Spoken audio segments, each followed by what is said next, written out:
Halloween पर इस लड़के को एक रहस्यमय हेलमेट मिलता है जो उसके सिर से बड़ा होता है। जब पहना जाता है हेलमेट सक्रिय होने लगता है, लेकिन उसने उसे दूर नहीं किया बल्कि उसे सड़क पर दौड़ाया और घर घर हैलोवीन कैंडी मांगी। कैंडी या टीजर के लिए रोरी का रूप देखकर दोनों ठगों ने लड़के का मजाक उड़ाया। वयस्कों ने रोरी को कैंडी से सिर पर मारा। परिणाम,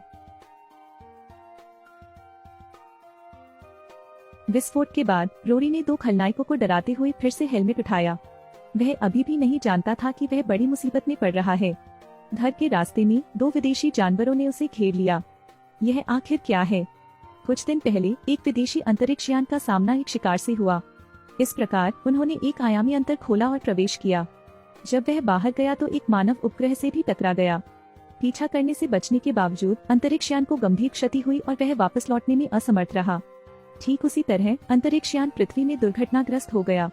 वह स्थान जहां डुबरी गिरता है, जहां डुबरी कार्य करता है। शार्क ने उसे लगभग कुचलकर मार डाला।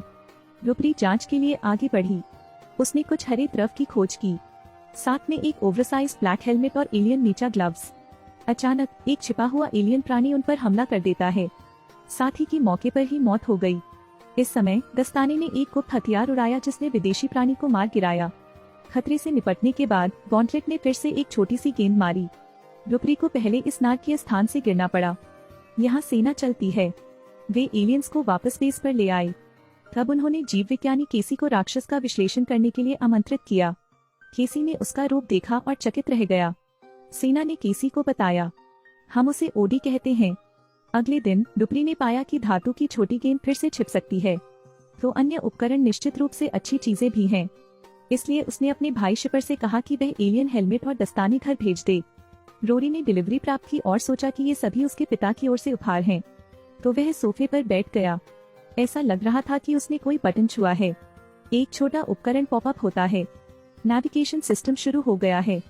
ओडी का पीछा करने वाले जहाज को रिफ्ट के माध्यम से तुरंत पृथ्वी पर एक संकेत प्राप्त हुआ। आसन खतरे को महसूस करते हुए बेहोशी की हालत में ओडी जाग गया। मनुष्य एक विदेशी राक्षस को पकड़ता है। इससे पहले कि वैज्ञानिक अध्ययन करना शुरू करते, ओडी ने अचानक अपनी आंखें खोली। वैज्ञानिक दौड़े चले आए लेकिन वे उसे रोक पाने में पूरी तरह से असमर्थ रहे। ओडी ने आदमी के कीमती दाहिने हाथ को काट लिया। वह बंधनों से मुक्त हो गया। एक हमला हुआ। सभी सैनिकों का सफाया हो गया। लड़ाई समाप्त होने के बाद उन्होंने पाया कि हेलमेट और दस्ताने कहीं नहीं थे। उसे बहुत गुस्सा आया। इस समय केसी पीछे उसके द्वारा देखा गया था। सौभाग्य से ओडी बिना हाथ के लोगों को नहीं मारता। केसी बच निकलने में भाग्यशाली रही। उसने अपना अतिरिक्त हेलमेट लगाया। खोई हुई साइट से लिंक किया गया और रोरी के स्थान को सफलतापूर्वक लॉक कर दिया गया। उसने कुत्ते को वापस लड़ने और अपने उपकरण वापस पाने का निर्देश देते हुए अपने कपड़े ले लिए। लेकिन दूसरी तरफ डुबरी को पता था कि ओडी केसी के मुंह से उपकरण ढूंढ रहा है। कुछ गलत लग रहा है, इसलिए वह तुरंत घर भाग गया। मुझे पता चला कि पार्सल रोरी द्वारा खोला गया था, जिससे लड़के का सामना कुत्तों से लड़ते हुए हो गया। जब रोरी को नहीं पता था कि क्या करना है, तो एक कार आती है जो लड़ने वाले कुत्ते को टक्कर मारती है। पापा! तब सभी ने राक्षस पर आक्रमण कर दिया। लेकिन सामान्य गोलियों से चोट लगना बहुत मुश्किल होता है। उनमें से सबसे खूंखार डुबरी पर टूट पड़ा। खतरे के क्षण में उसने उस पर एक गोला दागा। लड़ने वाले कुत्ते को उड़ा दिया गया। यह नजारा देख उनके साथियों ने सीधे दूसरे पर फायरिंग कर दी। लेकिन यह मरा नहीं बल्कि एक मूर्ख को पीटा गया और एक एलियन हस्की में बदल गया। वे निकलने ही वाले थे कि एलेक्स चुपके से ओडी द्वारा पकड़ लिया गया। हथियार ने रोरी पर ठीक से निशाना साधा। उसने बंदूक नीचे रखने का इशारा किया। सभी ने पीछा किया। एलेक्स अपनी पुरानी बीमारी से उबर गया और फिर उसे दौरा पड़ा। उसकी व्याकुलता का फायदा उठाते हुए डुबरी ने अपनी बंदूक उठाई, पलटवार किया और उसे बचा लिया। लेकिन उन्होंने आक्रामक होने की हिम्मत नहीं की और इमारत में भाग गए। ओडी को होश आया, जिससे इमारत में छेद हो गया। वे अंतिम चरण पर गए। ओडी डुबरी को पकड़ लेता है और केसी को फिर से जमीन पर गिरा देता है। जब डुबरी को अपने छोटे से जीवन को बनाए रखने में कठिनाई हो रही थी, तभी एक बड़े हाथ ने उसे खींच लिया। यह राक्षस उसका दास है। लोग गोली मारने की हिम्मत नहीं करते। जहाँ तक इस बात का सवाल था कि उसने ओडी का पीछा क्यों किया, यह इसलिए था क्योंकि उसने एक गुप्त हथियार चुराकर जनजाति को धोखा दिया था। बड़ी ताकत के सामने ओडी वास्तव में सिर्फ एक जूनियर है। 2 पारियों से भी कम समय में वह कार पर लोहे के रक्त के अंतिम स्तर से टकरा गया था। अंत में उसकी प्रतीक्षा करना एक घातक आघात है। सिम्प नेविगेशन प्रणाली को सक्रिय करता है और स्थान का पता लगाता है जहां ओडी का अंतरिक्ष यान दुर्घटनाग्रस्त हुआ था। इसने पीछा नहीं किया, लेकिन अपने चुपके कौशल को सक्रिय किया और गायब हो गया, क्योंकि यह चिंतित है कि मनुष्यों के पास वह अंतरिक्ष यान और वह गुप्त हथियार है। इसलिए इसने पूरे अंतरिक्ष यान को उड़ा दिया, लेकिन इससे पहले कि अंतरिक्ष यान दुर्घटनाग्रस्त हो गया, ओडी ने गुप्त हथियार को अलग कर लिया है। रुपरी और अन्य लोग जंगल में भाग गए, लेकिन सिम्प ने उनका पीछा किया और उन्हें मार डाला। रुपरी ने सभी को हमला करने के लिए जुटाया, लेकिन उसे चोट नहीं लगी। सौभाग्य से उनके द्वारा डिजाइन किए गए जाल में 800 डिग्री के उच्च तापमान के साथ आग लग गई।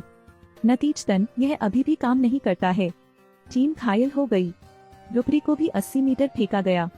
सिम्प को मोती के लिए खेद नहीं था, लेकिन आसानी से केसी को गिरा दिया।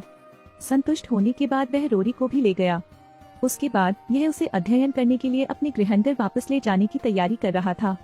अंतरिक्ष यान उड़ान भरने ही वाला था कि डुपरी और अन्य लोगों ने पीछा किया और कूद पड़े। उन्होंने आग्नेयास्त्र उठा लिए। वे अंतरिक्ष यान को नष्ट करना चाहते हैं। केसी ने ग्रेनेड दागा, प्रोपेलर से टकराने के बावजूद, लेकिन न केवल इसका कोई प्रभाव नहीं पड़ा, बल्कि इसने सुरक्षा कवच को भी सक्रिय कर दिया।